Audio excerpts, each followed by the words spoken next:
awakened a demon inside of me that I never knew I had. Meth was just a false reality that really made me feel like I was somebody that I wasn't, and caused me to do things that I shouldn't be doing, that I would personally never do in my life. Everything I did was in a selfish manner. It was all for my own good and for the sole purpose of making money. I had been a drug addict for so long, doing all the wrong things, that I had taught myself that if I just did this drug, or if I just did this, or if I just did that, things would be better instantly. No matter what happened in my life, no matter if I was a girlfriend I was breaking up with, or some stress going on at my job, or even having problems doing my job, it was always there for me. Nobody can trust someone who's always wanting to hurt people. And I found myself alone, found myself without my children, because nobody wants children around someone like that. Found myself without a home, because nobody wants to live with someone like that.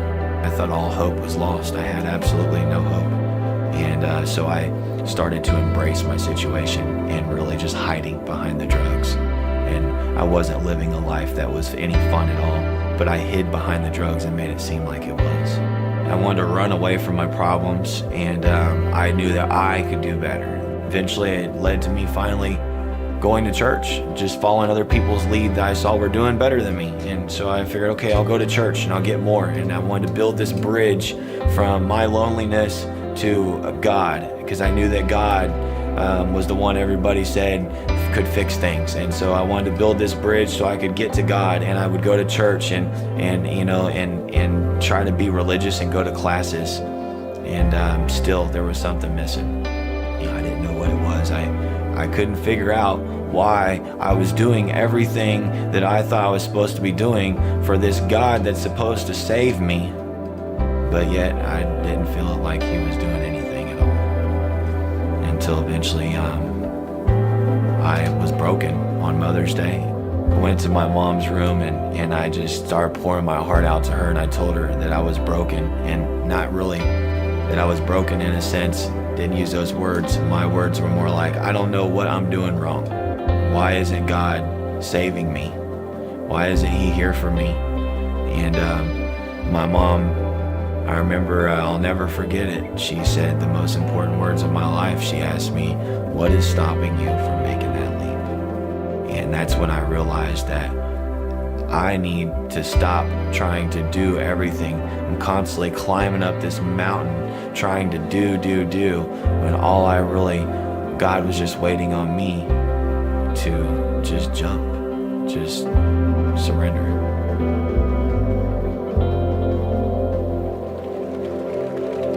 So what was holding me back was really just fear,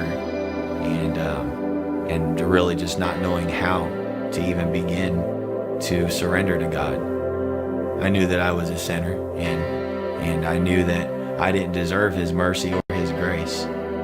But I asked for his forgiveness anyway, because I knew that in order for me to get anywhere better, I needed him to save me. So I went to my truck and I cried out to him. I remember grabbing my steering wheel in my truck, and I'm just like, God, take this steering wheel for me, take it. Just take the steering wheel and take me where you want me to be. For the first time in my life, I want to be where you want me to be, where you need me to be. I don't want to be where I want to be. I don't want to be better because I want to be better. I want to be better because you want me to be better, because of the better person you've made me to be. And I remember I just begged for his mercy. I realized at that point I was asking someone for something who's already done enough for me. He's already done something for me on the cross and gave his life for me. And I hadn't given anything for him, and I just started pouring out my heart, and I just told him I was so sorry, and I just begged for his grace, that even though I was a sinner and there was nothing I could do to fix that, I just begged for him to fix it for me and to start working inside of me and to make me a better person, so I would never be that person again, so I would never have to beg him to take the wheel again.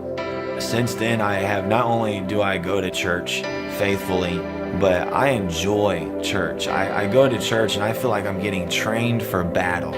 I'm still a fighter. I'm still that same warrior that God created me to be from the beginning, but now I get to fight for a purpose and a reason. My oldest daughter lives with me now, full time.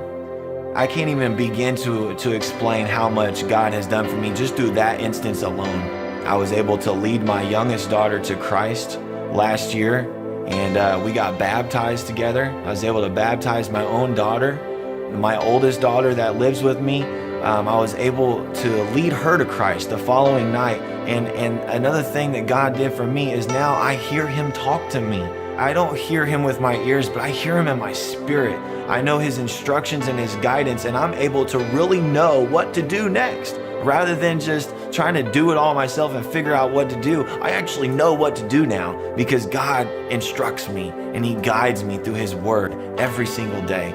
And I think one of the coolest things about it now is when I talk to people that never knew me before, and they look at me and they tell me about how great of a godly man they think I am and how boldly I'm able to express my love for God. The most amazing thing is they're not even talking about me. They're talking about the one who lives inside of me. They're talking about Jesus Christ himself, who lives inside of me and pours out of every part of my body. They have absolutely no clue who I used to be. They have absolutely no clue of the danger that I used to pose. My own kids were taken from me because I was a danger to them. It's so amazing what God can do in the lives of people who truly surrender to him. And I truly believe in my heart that no matter where you've been, no matter what you've done, no matter who you used to be or who you think you are now, if you want to be in that destination that God has purposed you for, all you have to do is give yourself to him, surrender to him, and just tell him, God, take me there.